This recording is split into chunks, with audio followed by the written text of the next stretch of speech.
Welcome back to the latest episode of the Key and Mang audio experience. I'm your host, Mang. As always, with my fellow co-host, Key. Key, what's good? What's up, Meg? How are you? I'm good. How are you? I'm great. I love it. Love it. On today's episode, we have business owner, entrepreneur, physical therapist, Dr. Twerk herself, Sherill Williams. Sherill, welcome to the show. How are you? I am excited to be here. Listen, I'm real church. I was going to say I'm blessed and highly favored. Won't he do it? Love it. Love it. Love it. No, thank you so much for taking the time out of your day to come join us on the show. And if you could give us a little background into how you got to this point to where you are right now. Ooh, well, I started as a dancer and training in like ballet, jazz, modern, traditional West African dance. And I was like 279 pounds. And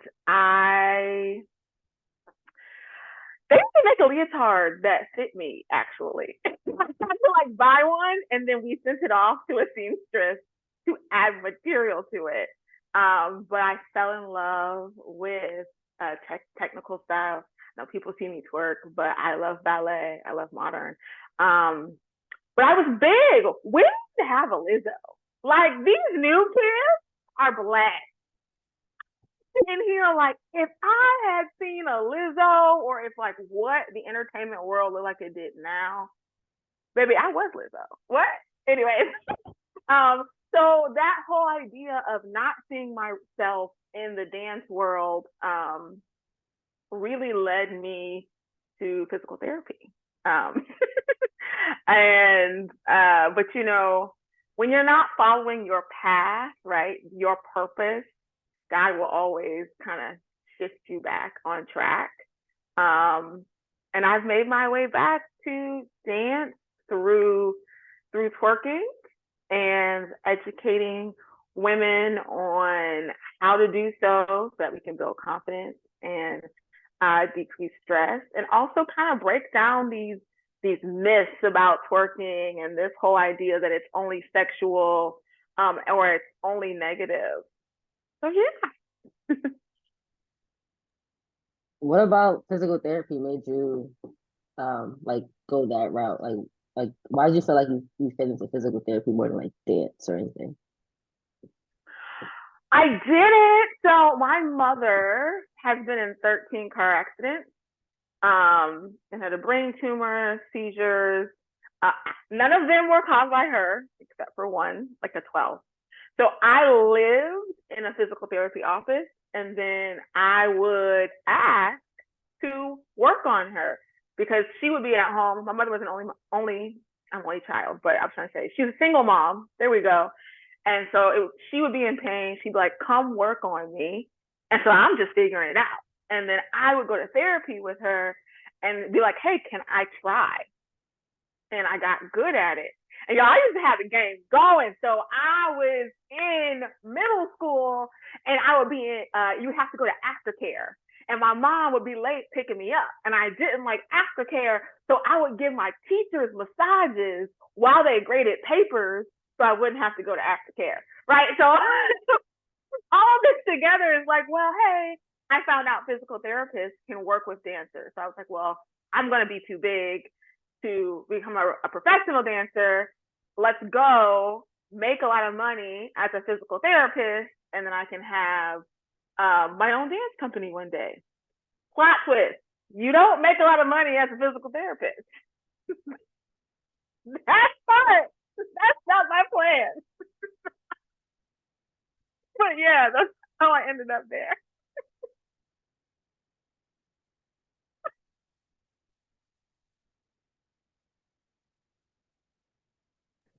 So then, as you're thinking about, let's say, let's fast forward to when you're done with school and you've got your license now and you're figured, did you always plan on working with dancers, or were you like, let me go try and save up some money for this studio or working with dancers, or was it, how did that after PT school transition go for you? Oh, I always knew. Like I came in the front door like, the only thing I'm doing is working with dancers. And I wanted to, be on tour with Alvin Ailey or, be with a Broadway company. And I quickly found out that like that also isn't, it's not as great as you think it is, right? Because you're still dealing with insurance and you don't always get to treat the way you want to treat. And so after learning that, I was like, great, we got to make it pop. So let me figure out how I can start this process. And like many other people, like I didn't get a dance affiliation or a dance internship in PT school. So I started creating my own stuff. Like I had a homeboy named Charles, and he was a poppin' choreographer, and I worked with Lizzo, I worked with Jadena, with the oh my god, what's the basketball team?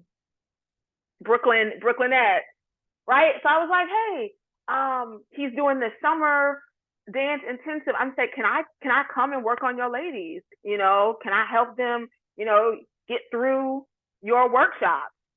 And he was like, yeah, come. And I just started creating my own. I created my own ways. I created my own internship essentially. Like, taught my first injury prevention class, and started a podcast. And I was emailing everybody. I got in Alvin Ailey. I don't know if y'all follow Alvin Ailey, but it's a really prominent African American modern dance company. So I got in contact with the Ailey 2 director,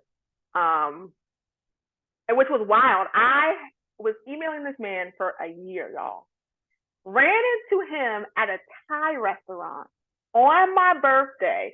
Saw him at the bar and was like, oh my gosh, I used to love you growing up. I've been trying to reach you. I would love to have you on my podcast. And he said yes. And this has nothing to do with, it does have to do with the story. But, we think that we can't reach people at a certain level, but you really can. If you stay persistent, baby, you can reach anybody. What? Okay. But, yeah. So that's how I basically kind of paved my way. And going to dance classes. I'm in New York. I'm at the parties with people on Broadway. So I'm just really networking and getting to know people. And from there, building connections so that I can work with Broadway performers. And I had already started my business, Leg Up Fitness and Wellness. And I was meeting people and figuring it out in New York. Have you always been the type of person to put yourself out there, or did you have to like muster up the courage to start doing these things to make stuff happen for yourself? I've always been like that. My mother trained me. I remember I got told off. Not told off, but these Black mamas. Like it started in like high school, and I really remember I went to high school dance festival in Philadelphia, and they have the different tables where different dance schools will be there. And my mother was like, you need to be going up to these people and asking questions and introducing yourself. And I remember saying, oh my God, they don't want to talk to me. I don't want to bother them. And my mom went off on me. She was like, what are you talking about? They're here to talk to you, and you should be talking to them. And so that is a lesson that I took from me from like age 15 on. And then as I got mentors and I started meeting new people, it's like, okay, well, this is a common thing. Put yourself out there, try, And do you feel like that helps your confidence level when it comes to either trying to show what you bring to the table, or when it comes time to reach out to someone you thought might be maybe never would have been able to reach out to or meet? Yeah, absolutely. But I will definitely say it's been in like seasons. And I've been journaling And really thinking about this idea of fear, and putting yourself out there, because pre-physical therapy school, I was putting myself out everywhere, y'all. I had it wasn't an official company, but I used to throw brunch day parties. It was lit. It was lit. Okay, so me and my homegirl, right? My homegirl Victoria, she is an MD, a dermatologist. She's doing her residency. But we got together, right? We were in that waiting phase. She was trying to get into University of Pittsburgh. I'm waiting to hear back from NYU. And we was just like, yo, let's do events. It actually started because she was interviewing for a school in New York. She was like, hey, come with me. And we went to a brunch day party. So it's like 2015, 2016. Florida is late. There is no brunch day parties in the Tampa Bay area. Like, what? We're not doing nothing. So I go up, and then I'm like, wait, what? I get to turn up, and you still in bed by 12, and you can get up and go to the gym? So we start a little side hustle called Champagne Society Entertainment. Our first event is a Super Bowl party. Y'all, we ran this man out of chicken wings on Super Bowl. It's Super Bowl. Why you make me lose money? It was wild, not knowing anything. I had no contract. Unfortunately, I'm thinking, this a brother. He gonna look out. I'm good. No paperwork. He made us lose money. He didn't staff enough. I guess maybe he saw these two young women and thought, like, they didn't take us seriously.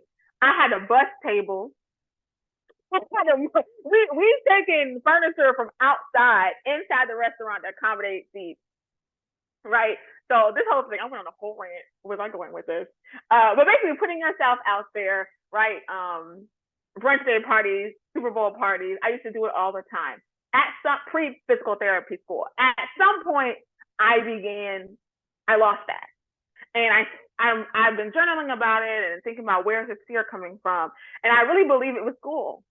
It was absolutely school, because I went from being the super creative person where I was around dancers and just people who are like, oh, you got an idea? Absolutely, go. Now I'm in the medical field. I'm around these students that are within the school system. And, I'm saying things like, what if I twerk? Right? Which happened because I was studying ergonomics, like how to bend over and pick things up safely. And I hinged at the hip. And I was like, and I was like, oh, hey, bend from the hip. Like that's your hip hinge. That's how your squat. And I was like, oh, I could create dances that help me study for physical therapy school. I'm excited. I tell a classmate, and a classmate says to me, but why would you do that? And I'm like, oh man, I'm Dr. Sherill Williams. I'm going to be Dr. Sherill Williams. I can't twerk. I'm fighting the same battles I'm educating people on now. That's not professional. I can't be Dr. Sherill Williams and twerk. People are going to judge me, right? So I sat on it for years. I created it in like 2018. Right? And then I had one. So being in this school system around people who don't have an open mindset really had an impact on me in a way that I did not realize. And I think that is when like fear started to seep in. I wasn't making as good a grades as my classmates,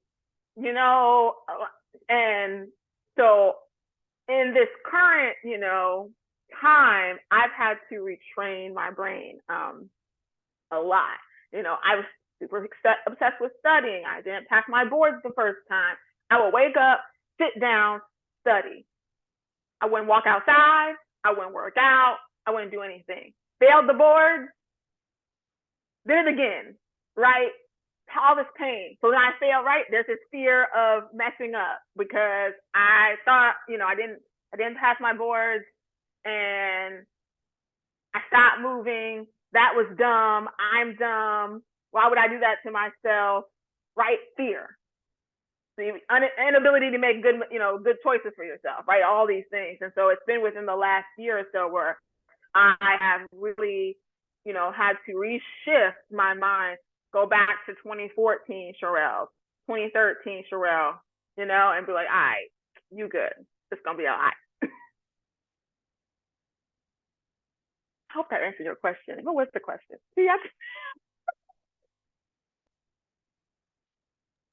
I think it did. No, I think it did answer her question. yeah, it Sorry, did V, answer. go ahead. It did answer my question. No, I was just gonna say I totally agree with the like being around people who are kind of in the like we all went through this system, but I feel like there's definitely people who are more so like outliers in terms of the way we think, and being around those people repetitively for long periods of time, it could definitely change the way that you see things, and it makes you feel like you're weird for wanting to do certain things, wanting to chase certain opportunities, and it makes you feel like there's only one way you have to do it, and it's really not. It's like you can do whatever you really want to. You just have to put a little bit more work in. But being around those people that kind of stifle your creativity messes with your mindset. And then that doesn't end with school though. That continues even into like your job. Like I have to sometimes tune out what people around me are saying at work because I'm like, I can't listen to this bullshit. Like stuff that people say, the way they think, I'm like, there's no way you really think like this. And I'm like, am I wrong for thinking like this? I'm like, no, I'm not wrong. You're wrong. It's not me, it's you. So I definitely get that. I don't think it ends. And that's why community is so important. And I say this all the time. When I met Javier Carlin, who told me about Greg and SSPT, or at the time, SSHC, PT back then. And that really kind of saved my life because just like you said, I felt weird. Nobody understood me. Like I'm over here like I can do concierge and I can charge $300 a visit. And they called me Dr. Antic, like my classmate. Like I was the butt of the joke. Like, oh, okay, all right. And I'm like, yo, listen, there's another way to do this PT thing, da da da da. And being able to just come into this community and go to those live events and meet people. I'm like, oh, you think like me? You think like me too? You don't feel crazy anymore. Right? So community is everything.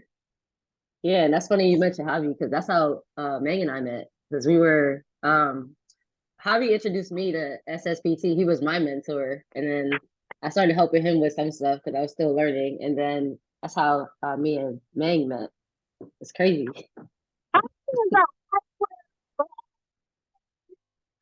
He like had the most people that he had brought in or something. Yo, that's wow! I didn't even know that. Shout out to Javi. For real. Shout out to Javi. For real. Yeah, because the dude, now to see what he's doing now is just crazy. What him and Marissa are doing is like, remember when he was just like, do I work with PT still? And to totally shift, and now he's doing crazy stuff. So, Javi, if you listen to this, shout out to you, Marissa. Bruh, a beast. They're machines, man. Like, and yeah, to see that evolution that he went through is dope. I don't know if I can share it. I don't know, whatever. But like him, he talked about it. But they made like $250K in a day, or like something wild. And I was like, yo, I remember when you was working at the clinic. Like, and it's like, man, I can do this. Right. I got this. Yeah, seeing that is definitely very motivational. So after you went through PT school and you kind of started reaching out to people, how did you get back to like that 2014 version of yourself, like that mindset? Oh, bullshit. Oh, like Yeah. so in this, I suffered like a back injury. So I had a history of like sciatica and back pain. Right? Let's go back to the 13 car accident for my mother. I was in some of those. I can remember being like 8 and being like, oh my God, I feel like a spider's crawling up my leg, right? Sciatica. But because I was so active, I was good, right? Whatever. So being inactive in PT school, and also just being older, I these issues kept coming back up. I was in PT while I was in PT school. And so I was basically taken out, right? Everyone says they go through a storm. So in the time where I was sitting and not moving, I was in so much pain that I couldn't walk. I didn't walk for like 6 months. And I didn't tell, like, you only knew if you were in my circle, because I had a lot of shame around the fact that I was a PT that also needed PT, or I'm supposed to be a leader, and here I am, acting just like my patient, or you know what I mean, or and I shouldn't be here. And so I was at the point where I couldn't stand up to shower. I couldn't really stand up to brush my teeth. It hurt to use the bathroom, right? Just back pain because it's sitting. And I think my mom, mom was always knows. My mother called me, and I just told her, and she flew up. My mama don't play. She flew up from Florida to take care of me for like 3 months. Ended up going to the hospital. And this is when I really learned that our healthcare system is trash. I'm in the hospital, and they're like, so yeah, I mean, you can do conservative care, but also, like, you would also be a good candidate for surgery. And I'm 29. And I'm like, why would you tell a 29-year-old to go get surgery? Oh yeah, you're gonna heal fast and that. And I was just like, what? And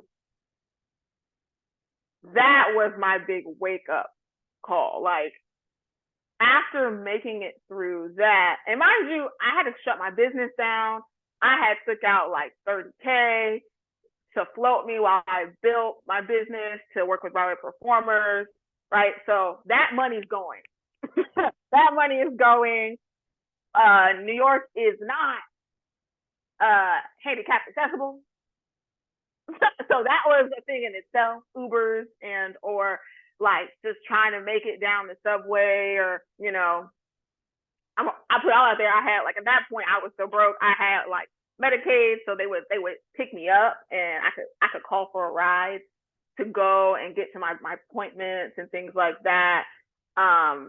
And I work. I mean, I'm still working, but to rehab myself and get stronger. But it was a long year, and when I got out of that, in the time where I couldn't work on PT things, I went back to singing. I would sing. I would get dressed and I would sing songs on Instagram, and I would get just try to get back to my artistic self, putting myself out there again, right?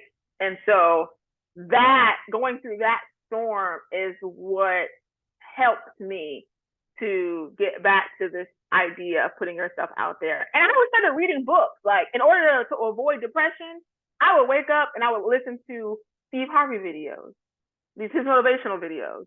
And I just started consuming books, Think and Grow Rich. I was like, I need to learn about investing.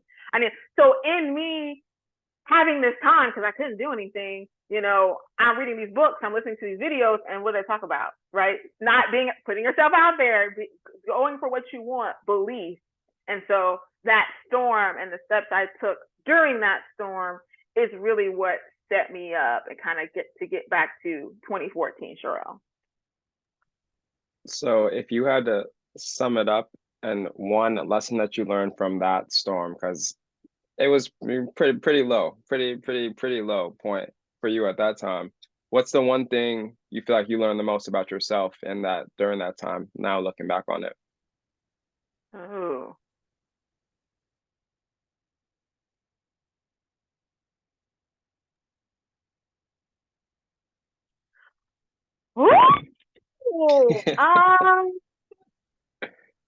The first thing like that came to my mind was I have all the answers. Like all the answers are inside of me. Um, you just have to have faith.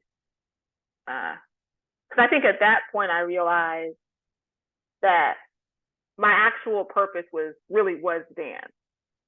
And in some way, maybe I should have never gotten to PT school. But if I would have had faith, right, and believed I would have made it, then maybe, maybe I would have been someplace different. Either way, everything happens for a reason. But definitely the idea that I can trust myself. All the answers to my problems are inside of me. I just need to have faith. And do you feel like with now having gone through like severe back pain and experience that helps you relate to your dancer patients or the people that you treat now, gives you a different perspective, and now going through it for yourself and rehabbing yourself through it? Absolutely. Well, for one, just being in the hospital and like being a PT at the time and still being scared and kind of freaked out and intimidated was eye-opening for my patients or people. I was like, wait, I'm very educated and this was so intimidating. So imagine what regular people feel like in the hospital. Like what? So I definitely bring that perspective with me when I am treating. And yeah, I do feel like as well having that experience. I don't deal with dancers that way as much directly, but I believe taking from the frustrations that I had as a patient helps me guide others, dancers or not. It's been the best teaching experience. You can't pay for experience, like be in the place, like man. That shit was wild. 4 different therapists, like I learned so much. Like dancing used to say to me, PTs don't listen, and I'm paying out of pocket. I'm draining an account because now I'm thinking, all right, the best care is cash-based care, and it is, but the clinician still matters, right? And so I'm going to the best of the best. I've got like past NYU professors working on me, like all types of things. And I felt like I wasn't being heard. And all the complaints, and like I'm in the podcast, I'm asking these dancers, hey, how do you feel about, PT? Like I understood what they were telling me because I felt the same way, right? I remember I had a PT, and he said to me, well, Sherrill, because he couldn't figure it out.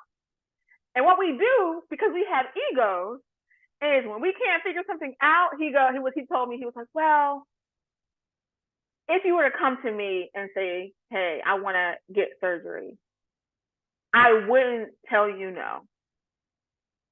And I never came back to him after that. I was just like, just say you can't figure it out. Say that you have exhausted your skill set, because I'm now up twerking and I ain't had no surgery. So imagine if I would have listened to that, right? And then imagine how many patients do, like that's their exact story. And then they go get a surgery. And then the rehab time is that much longer, right? And this is another thing, because it's opened my eyes, is that we also try to sell therapy, right? Because people want to know timelines. They want to know when, what, like, and you got the marketing side, but it took me over a year to get where I am. Now, and I think that's an interesting thing to think about when it comes to, hey, lead generation and getting people in the door, but also working with people. Because hey, I'm going to do 3 months with you, my back pain wasn't going to be gone. So when do we really, like, depending on the situation, do you be like, hey, this could take a year, and a year of you being consistent, and also maybe you need massage, because PTs ain't massaging. I love massage, but like some don't, right? And we want to throw exercises at people when it might be I need substantial soft tissue to get in there. Like I did everything. There's something called camp, chiro, acupuncture, massage, physical therapy, and I ain't had that much money. I figured it out though. I have done all of them.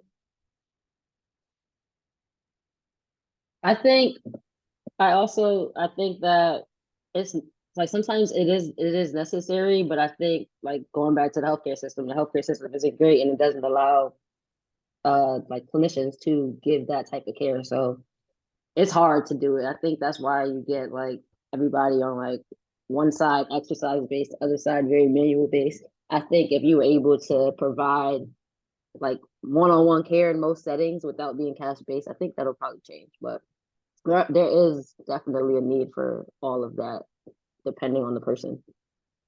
Yeah. And then in terms of you like getting back and like starting your business again, what exactly have you like what do you do for like the clients you work with? Like how's your program set up and do you incorporate any like mindset stuff? I think a lot of this stuff comes down to your mindset as well. Like you getting through your journey and like reading books, listening to Steve Harvey. Like, do you incorporate any of that in your programs and to help people you work with? Yeah. That's a loaded question. I'm sorry. Well, it has had like twofold, right? Like I restarted Twerk from home because I needed a fun way to do my exercises, which is it's actually back pain rehab. Don't tell nobody. I told y'all, but it's fun. Like literally, my twerk class or my workshop is I can confidently say that is unlike anything that anyone has seen because I'm the only doctor that does that, and I drew parallels between what I was doing in the early stages of rehab for back pain to what we're doing in standing and was like, oh, this all goes together. Like whether you have pain or not, you know?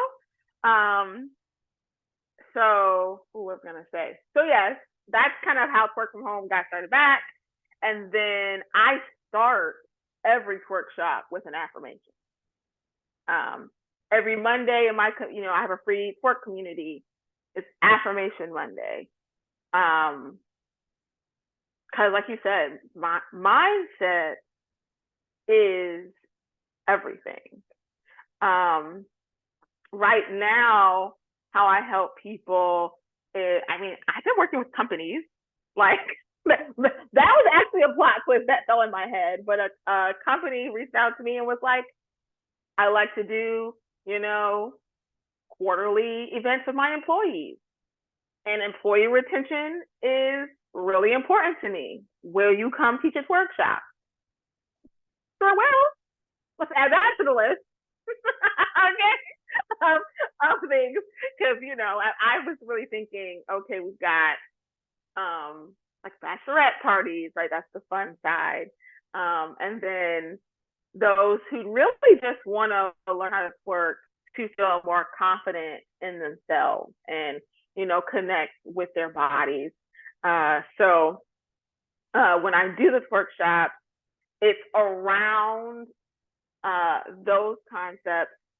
And I'm now working on a course and, just like you said, mindset is infused. Journaling is infused. Actually, in addition to the learning how to twerk, are exercises on like building more confidence, on stress relief, on time management. Because when I started talking to these women and I started asking them why they want to twerk, and we talk about like, you got to go 7 whys deep, right? The reason why they want to twerk outside of it's fun and people are doing it was confidence. Man, I'm stressed. And when I dance, I am able to raise my frequency, and I want to be energy rich, not energy poor. I was like, what? I'm like, oh shoot. Then another woman's like, well, I have these kids, and my life is these kids, but I realize they're gonna get older, and I need to have something that fills my cup without them. So that's why I want to twerk. And I'm like, whoa, this is deep. I'm like, oh man, this is crazy. I thought people just want to take their ass. And I've talked to them, and there's like all these underlying layers. And so something that I love about the course that I'm creating is that there ain't no twerk course that is attacking these things: confidence, time management, stress relief. So I'm excited to build that. No, that's awesome. When it launches, I think you're going to be able to deliver on such an important aspect of people's lives. Like a lot of us struggle with confidence, or trying to be perfect, or trying to worry about how, yeah, me too, like worry about how people like perceive you. And I think just being able to build that self-confidence muscle in yourself, I think is huge. I think your course is going to help do that for a lot of women. So I think that's super exciting. When it comes to, so you've thrown twerk out a lot. Can you give us a definition of twerk and the origin and like where it comes from? Twerking is essentially movements, right? We say rhythmic movement of the pelvis. But where do we start? Okay, so it starts and it stems from traditional West African dance. And right, different tribes have different dances which are connected. I mean, they have many uses, but like I was just talking about this week, we have the Mapuka, right, dance from the Ga tribe in Ghana. And they're the Ivory Coast, right? There's tribes there. They have these dances that look exactly like twerking. And we have, I mean, everything roots back to slavery, right? So we're taking from Africa, we brought to the States, and right, these things are updated, and now it's the 90s and we turn into twerking. But really, you know, to backtrack and talk about these dances, these dances that, all right, they resemble twerking, or, you know, what we would call twerking now, you know, they are communal, they're historical, and they're ceremonial. So, you know, these dances are used to like welcome new visitors. They're used to celebrate weddings and anniversaries. These dances are how we pass along history, you know, and you want to teach the younger generation about, you know, something within the tribe, you teach them through song and dance. These dances are, they're used to talk to the gods, right? Like before we were brought here and Christianity was put on to us, not that I don't know super, but we had different gods, right? Depending on the tribe you had, right? So these dances are used to connect with the gods or to our ancestors. So there's like such deep roots. Now, you know, we come up, we were here, right? Now as music evolves and media, right? We got the 90s and we got Uncle Luke. Right? We got Uncle Luke, we got Nelly Tip Drill. I need a tip drill. Right? We got Luda. We got hey, she got her hands up on that, on that, right? So we got it's the 90s, it's the 2000s. Now twerking, which we've been doing, right? We've been on the block. I was at the corner store, I was a little cheerleader. We've been twerking.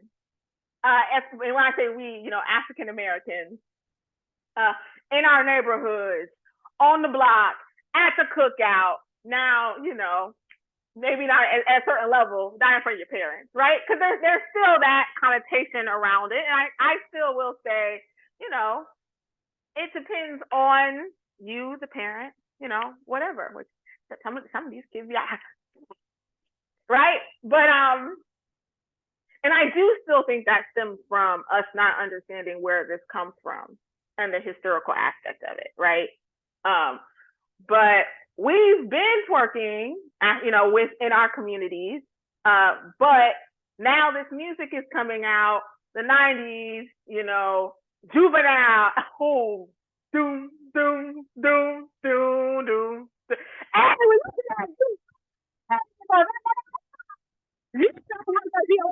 you want to shoot up the fences. Don't play these games, okay? So like this music is coming out, and of course within media, I'm dying at y'all. In media, sex sells, right? So that's where we begin to see twerking. Okay, it's super sexual. You're doing it if you're a stripper. Right? I was talking about, you know, if you remember BET After Dark, Nelly's tip drill video.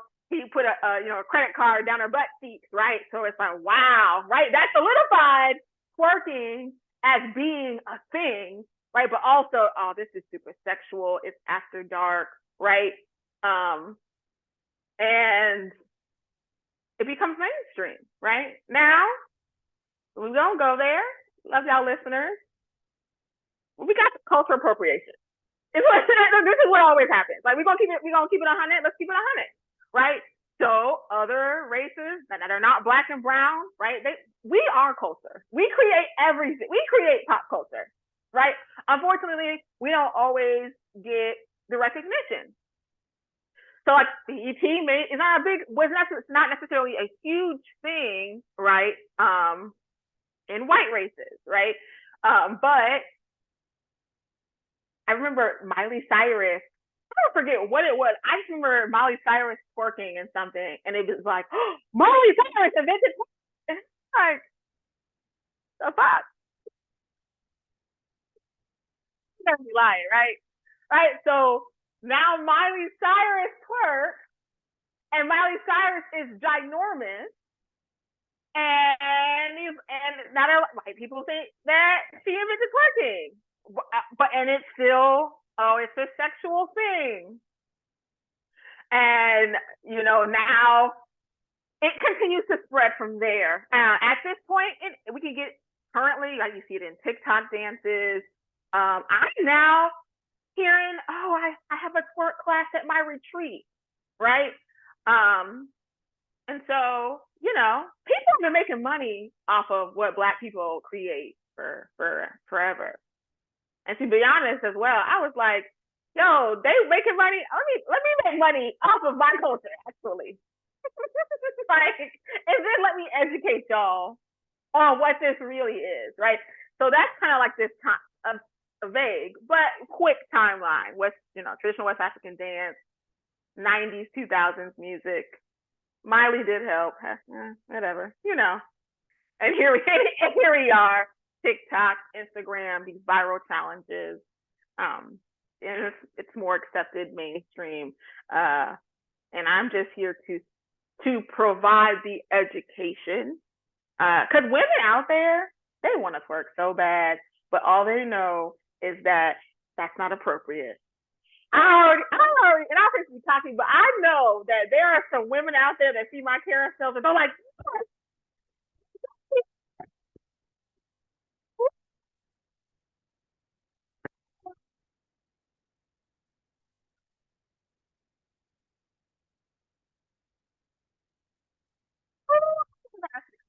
at the pool.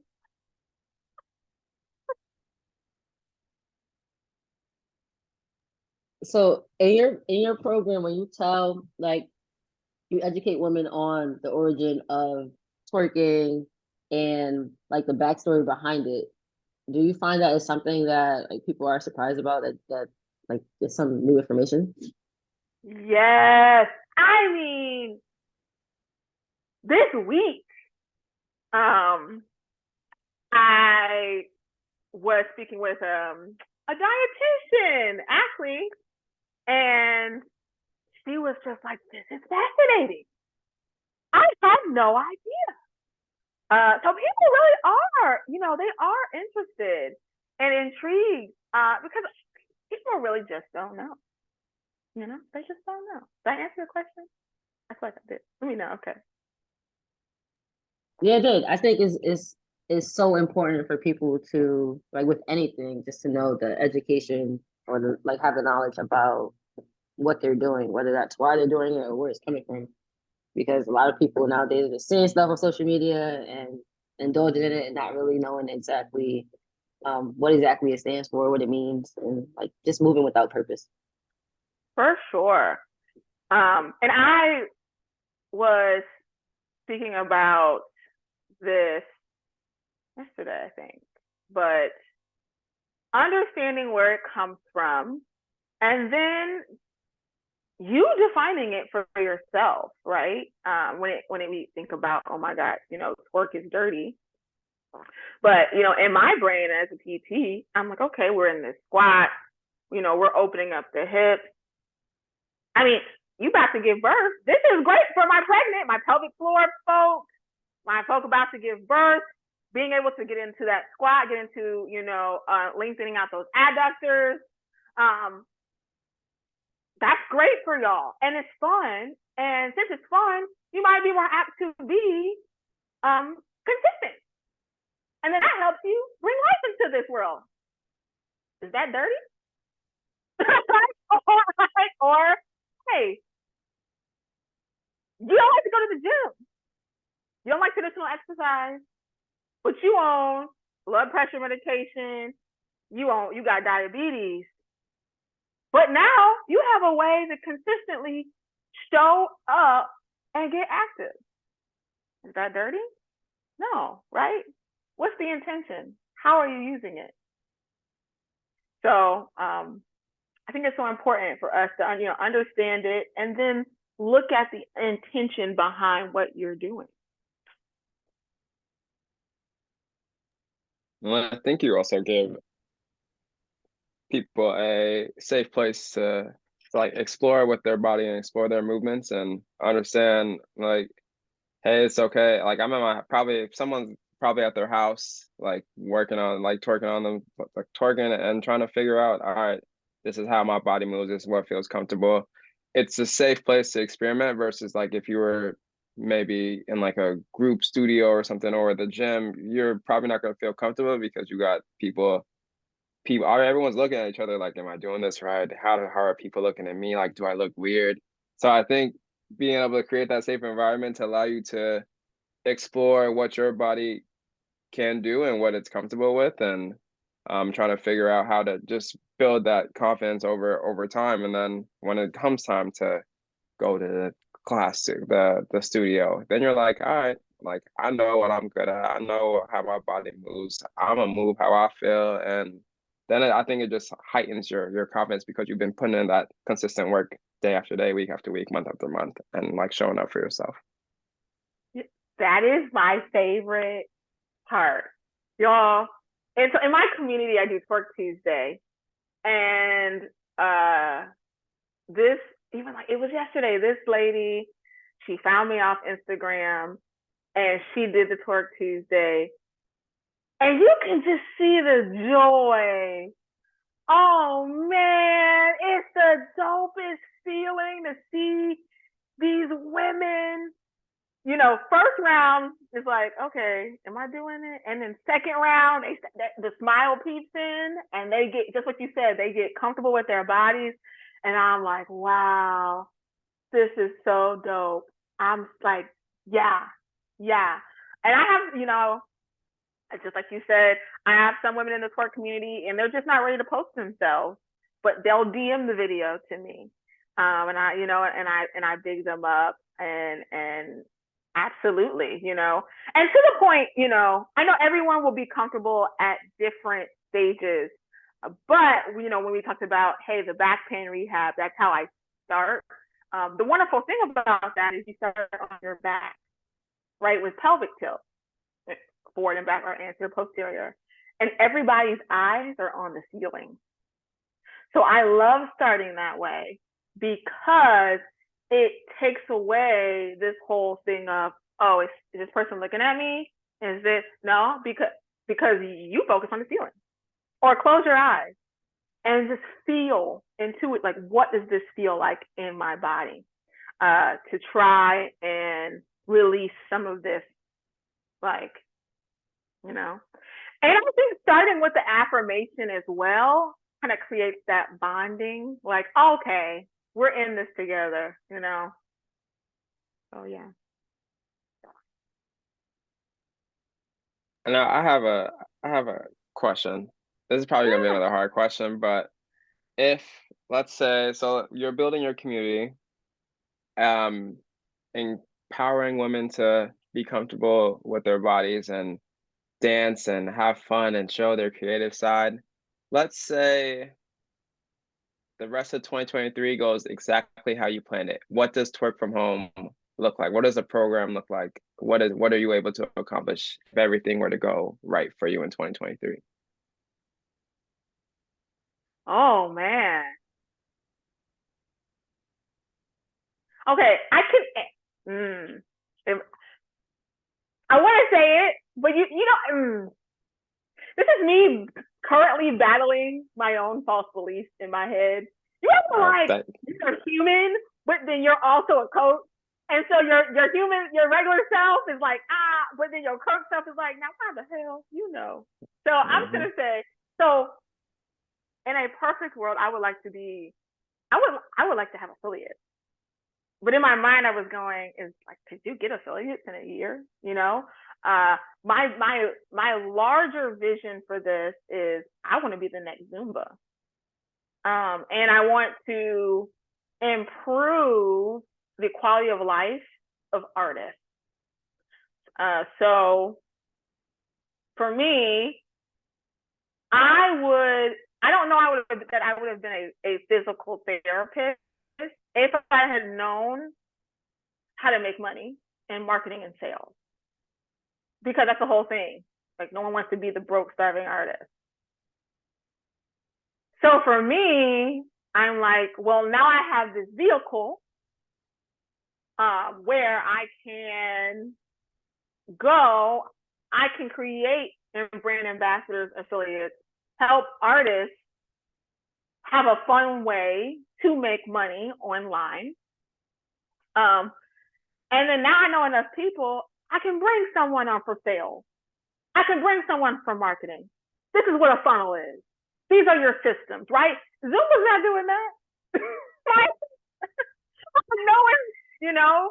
So it would be, yeah, having these affiliates and really helping to improve the quality of life of artists through giving them these tools and this knowledge of marketing, sales, systems.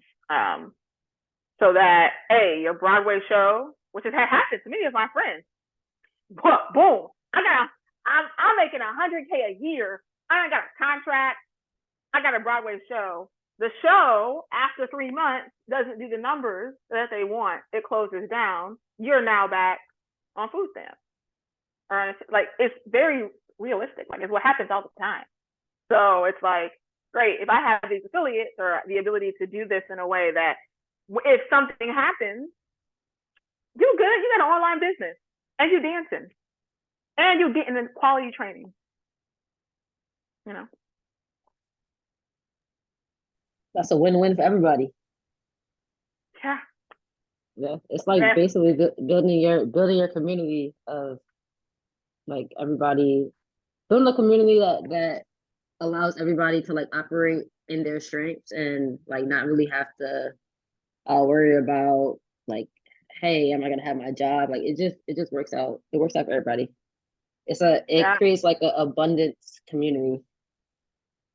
for sure. Cause when I tell you COVID, you can't do Broadway on Zoom. Everybody, almost everybody was stuck. I almost, shout to Myron. I stuck with a pickup truck. I was like, oh man, this is wild, So, hey, or even for artists to think out of the box. Like, I used to say all the time, okay, you gonna dance on IG anyways. Do you know how many dance PTs or dance MDs or DOs there are? What if you went to approach them and you created their content? Right? But they don't think like that, right? So how can you leverage what you have that is low impact on your body and it can make you money, you know? And I think it's only like, I don't know the age of like the duration of a dancer's career, but it's only but so long you can dance. Like you're gonna have to utilize some other skills. Same thing in PT. There's but so long you could be, unless you're an inpatient or something. There's but so long you could be an outpatient therapist doing manual on people. Like you gotta learn how to leverage your skill set. For You're not gonna sure. do that when you're old. Well, I don't want to do that when I'm old. I'm already having pain. So Girl. Okay. yeah, I think it's kind of thinking long term, thinking outside the box. Whatever box is. I hate that term. Oh my God. I have a question. In terms of the books you were reading, or like a podcast, no, more so the books. What are the two most influential books you read? Oh man.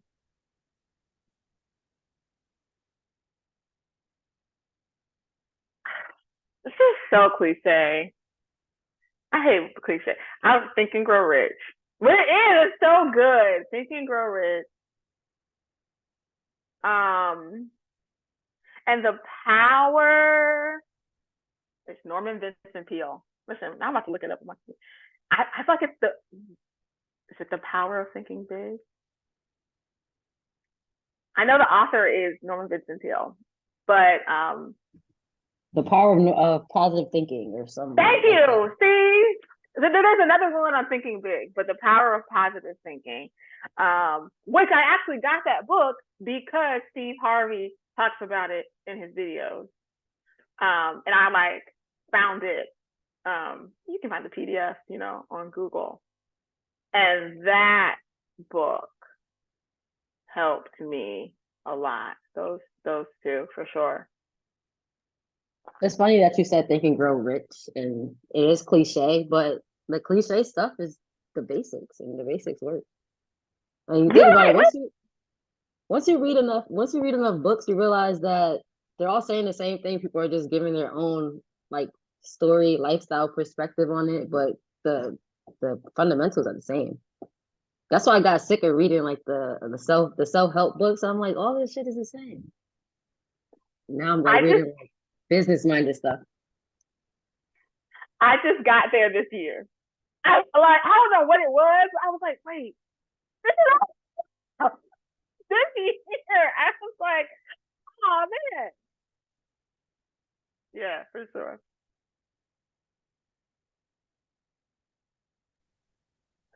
What would you say to young Sherrill, knowing everything that you know now, all the experiences Oh, that you had, all the lessons you've learned, all the success, all the failures? What would you tell to young Sherrill? keep dancing. Keep dancing. Keep singing. And learn how to leverage those skills. I actually think about this all the time. Like, what would I have done different? And people always like, I wouldn't have done anything different. Nah. I realized that how my past happened, it all fit in place. But like in a perfect world, if it was like I would have kept dancing, singing, choreographing.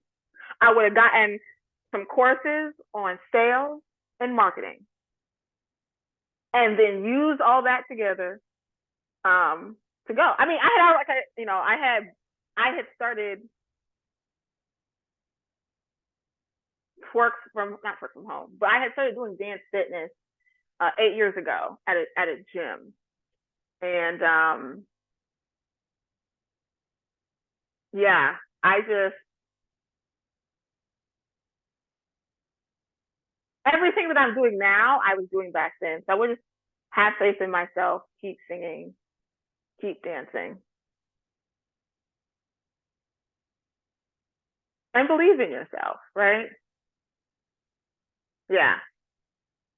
Yeah. I'm thinking about it. I was talking and thinking about it in my head because when I actually look back, I could have danced. It was my mindset. Because I remember I was at Florida State and I got in academically, but I didn't get into their dance program. And I remember my mom saying to me, Sherrill, I'll get you a trainer. You'll keep working and taking dance class and you'll re-audition. And it was me. And I got into Columbia College, Chicago for dance, but I didn't know nothing about cold weather. I wasn't leaving. But it was me who said, no, I'm just not gonna make it. I'm just not gonna make it. My mother was very supportive. So I would just say, believe in yourself. Hey, I messed up myself. It's okay. You can mess up. You learn from everything, but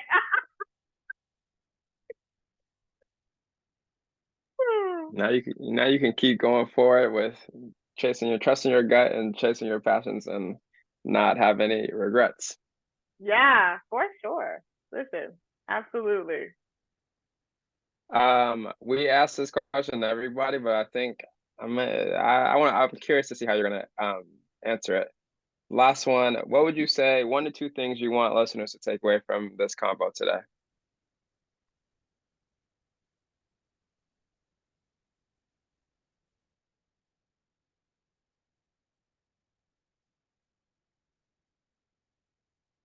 Have faith in yourself.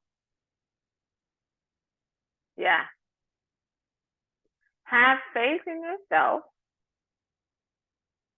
And whether you are spiritual, you're not spiritual, but like God, universe, he's always working it out. It's crazy. He's always working it out. And you hear people say that and you don't realize how real that is until you are going through some storms. Because baby, there were times like in the hospital, like getting an appointment, being, oh, I'm sorry, Sherrill, we don't have an opening, for another 5 months. And then I call somebody that we know somebody, and they know somebody at the hospital special surgery. I just got an email about you. We can see you next week. What? What? Or Miss So-and-so sent you some money. She wants to help. What? Like crazy. So believe in yourself, and when times get hard, know that God is working it out. Cause it's real. Like it's so real. I like that. It's a good way. That's a good way to end it. Where can people find you if they want to like join the Twerk from Home community, or follow you on your different socials? Plug all that. Yeah, so I am Instagram at Dr. Twerk. DR, there is the dot twerk underscore. Because someone took the regular Dr. Twerk, whatever. And then on Facebook, I'm my name, Sherill Williams. And my website is, www.learntotwerk.com. All right. No excuses. Now we'll plug all those in the show notes and make sure that people can link them and come find you. But sure, I just want to say thank you for joining us on the pod today. Thank you for having me. Oh my God, I'm so grateful. This was fun. Catch you guys on the next episode.